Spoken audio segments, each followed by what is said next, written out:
Okay, so we're going to start the complex number lecture. Okay, so I need you to take out your lecture question and look at page 1. Okay, before we start the lesson, there are some key questions we answer. So number 1, what is a complex number? And how do we define the complex number I? Okay, how do we write a complex number in the Cartesian form? And the 3 key questions that we will answer later by the end of section 1. Okay, so I hope prior to this you have actually read the section 1 of your comprehensive notes. Okay.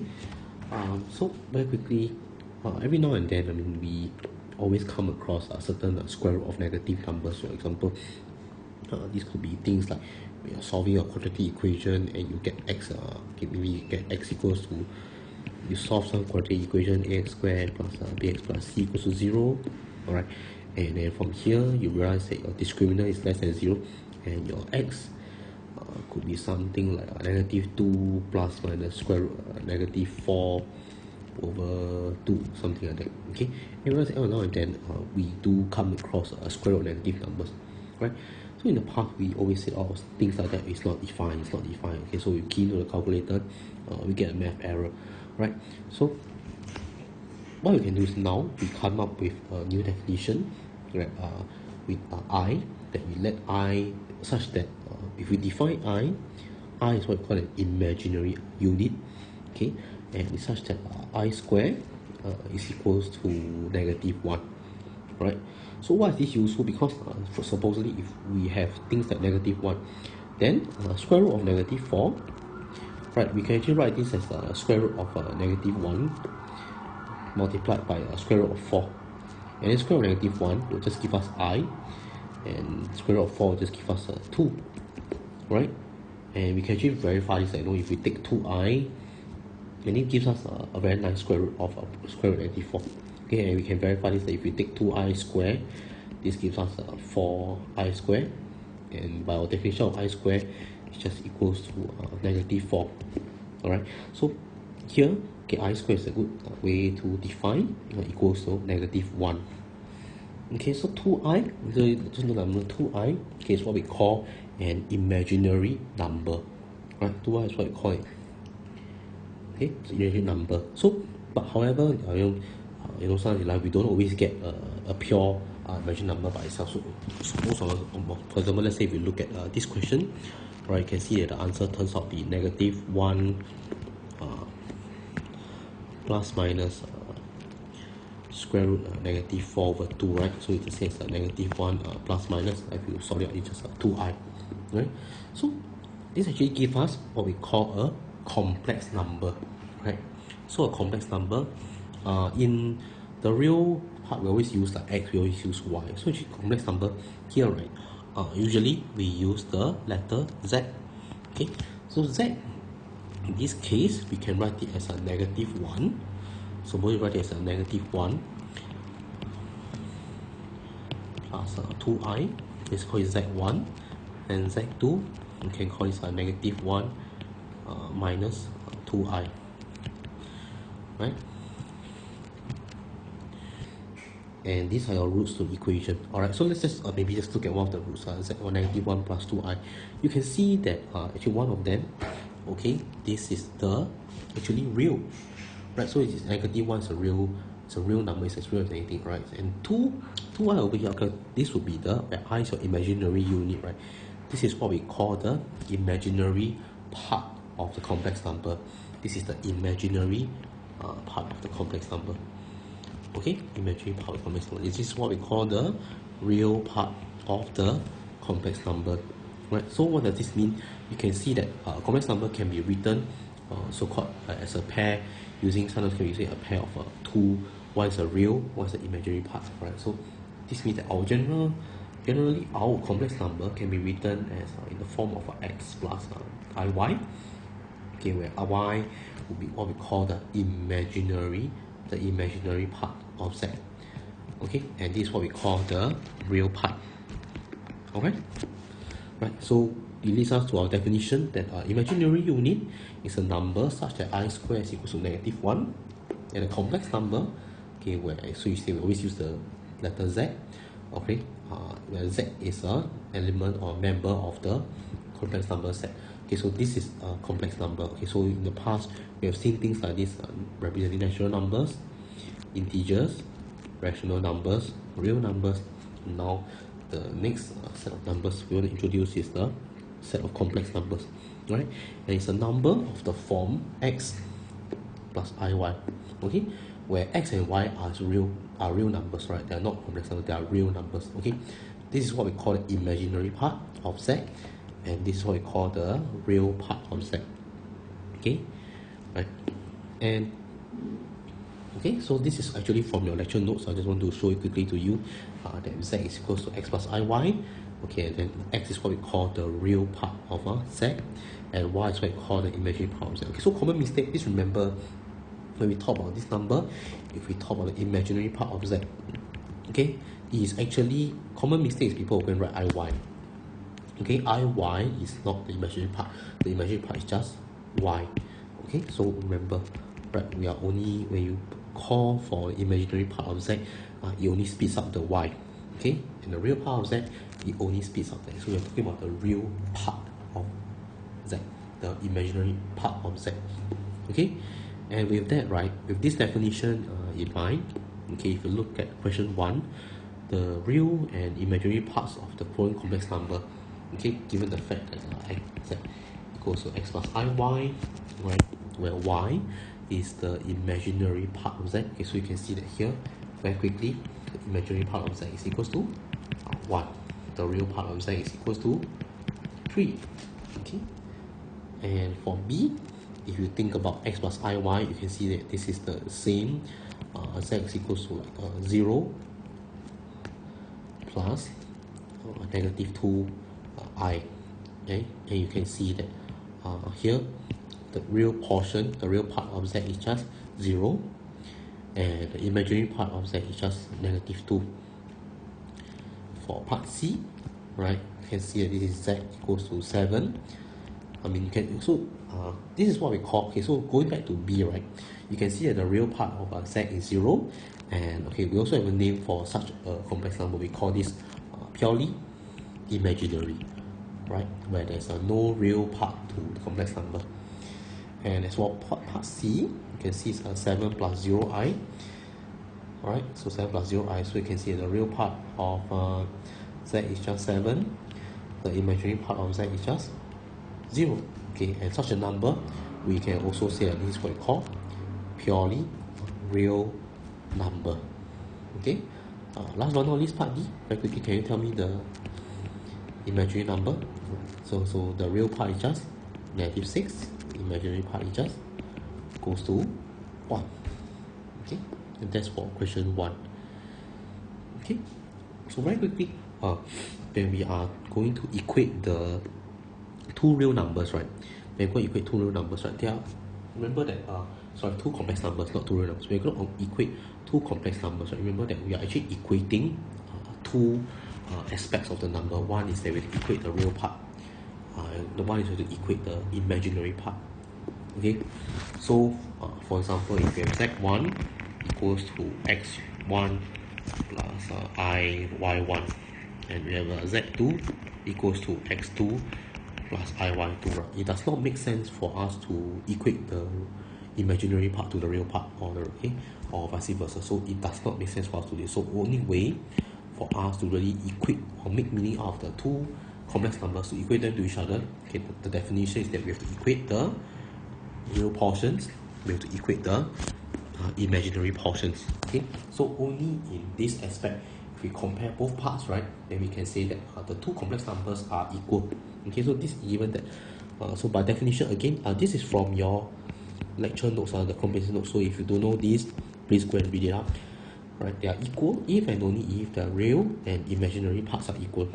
Right, so given that z1 is x1 plus iy1, z2 is x2 plus iy2, okay, then the equality of two complex numbers is provided only if you equate the real parts. You equate the real parts, right, and the imaginary parts are also equal.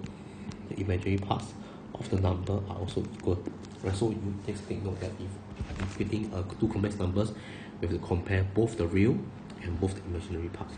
Okay, So with that, right, okay, I hope you can take a look at question 2.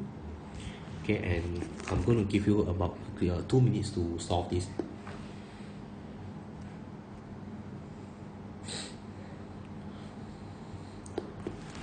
Okay, so for question 2, right, we need to find x and y, the x, y is real number. Okay, so again, based on what we went through earlier, that we will compare two complex numbers, alright, we need to look at the real and the imaginary part of the number, equate both the real and the imaginary number. So supposedly, let's say if I were to call this z1, right, you can see that the real part of z1, right, we just remember real parts, all those that are without any I, right, is x plus 2y. The imaginary part of z1 is equals to 3. Okay, if I were to call this number z2, okay, I mean going forward and looking at this by yourself, the real part of z2 is equals to what? Okay, if you have gotten it correct, you should have gotten negative x. And the imaginary part of z2, if you expand this bracket, so you can see that this gives you 2xi minus xi, you should have, right, negative y and plus 2x. Negative y plus 2x. Okay, so remember, if the two complex numbers are equal, it will mean one thing, right? If and only if both the real are equal and both the imaginary parts are equal. Okay, so that means, right, if the real part of z1 is equals to the real part of z2, right, this just means that x plus 2y will be equals to negative x. Meaning if I substitute in, you have 2x plus 2y equals to 0, x plus y equals to 0. Right, let's call this equation 1. Very quickly, if I equate the imaginary part, it means that 3 is equals to negative y plus 2x. It means that quickly 3 will be equals to 2x minus y. Right, and if you solve these two simultaneously, very quickly, I mean you can try to do this by yourself, right? You can just get x equals to 1 and y equals to 1.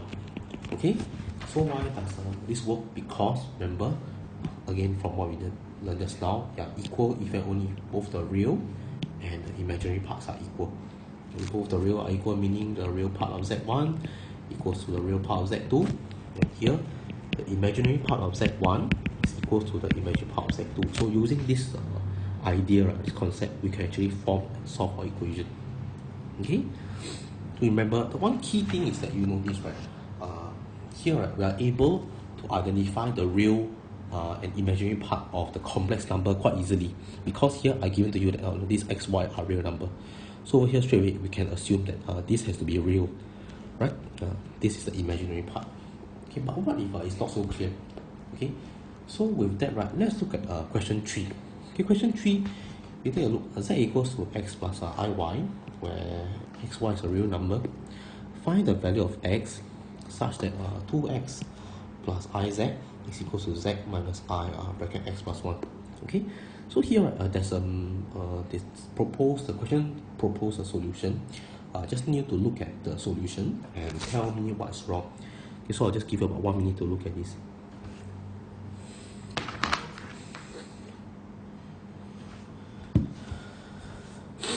Okay, very good. Okay, hope you all realize, okay, that here, because, right, your z is equals to x plus iy. So unlike just now, where we were able to so-called straight away identify the real part of each complex number, here, right, what the student did wrong is actually assume that this is the real part of z. This is maybe the real part of the complex number. Okay, but if you observe, right, this number portion over here, this is actually ix plus iy. Okay, so actually it's just ix so-called minus y. There's another real portion of the complex number here. So 2x plus iz, right, okay, can actually be written as 2x minus y plus ix. So if you look at this number carefully, right, you can see that actually that the real part is here. The real part is not 2x. Okay, similar for right hand side. Okay, the student assumed that z is the real portion. Is it? No, because this is actually x plus iy. Alright, this is a complex number with both non-zero real and non-zero imaginary portion. So we do not, this is actually a wrong comparison, because the student here, because we are using the coefficient z, z is not purely real or purely imaginary, so we cannot compare this way. We can only compare if we are very sure x and y, right? So always remember, when we look at x and y in the complex number, okay, one thing we have to know is if z equals to x plus iy, we have to be very sure that these two, even though this is the imaginary part, but y itself, right, is real. The x itself is real. Only then can we so-called make meaningful assumptions, right? So this actually tells you a story that you really need to make sure that in a complex number you can identify the real part and the imaginary part correctly, okay, given that you have only real coefficients in the compartment. Okay, so with that, okay, let's look at question 3. Right, so for question 3, I hope you can see that if you observe, right, on the left hand side, right, 2x plus iz, right, it's the same as 2x plus I, x plus iy. This is for the left hand side. Alright, so actually is equals to x, it's equals to 2x minus y plus ix. Okay, and for the right hand side, so let me just use a different, for the right hand side, right, right, this actually equals to x plus iy. This is the z, right, so z equals x plus iy minus ix, distribute in minus I. Okay, and simplifying this, you just get x plus I, y minus x minus 1. Okay, I factorize out I from all three terms. Okay, so if we were to just compare this and this, now you can see that I'm able to identify the real and the imaginary part quite easily, because everything is, all the compartments are real. Right, so I compare where are the real parts of the first number. Okay, real parts of the second number here. Alright, again, if I use a different color debates, what about the real parts of the imaginary part? Okay, you can see this is the imaginary part. We can call it z1, and here I call this the real part of z1. This is the real part of z2. Okay, and the imaginary part of z2 is here. Alright, okay, so you can see it now. We can actually compare the two of them. Alright, so quick comparing the real parts on both sides. Okay, you can see that if we compare the real parts on both sides, okay, 2x minus y, which is on the left hand side, is equals to x. This also means that x equals to y. If I were to comparing the imaginary parts on both sides,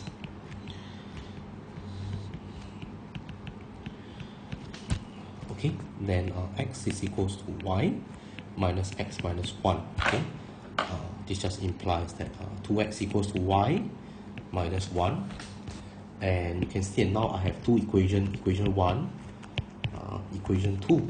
Okay, very quickly, just solve both equations simultaneously. Solve 1 and 2 simultaneously. Alright, and you can easily obtain that x is equals to -1. Okay, with that, we have actually find the value of xa. So let's see, we go back to the question. You see, we have actually solved the question. We have found the value of x. Okay, with that, we are done with question 3.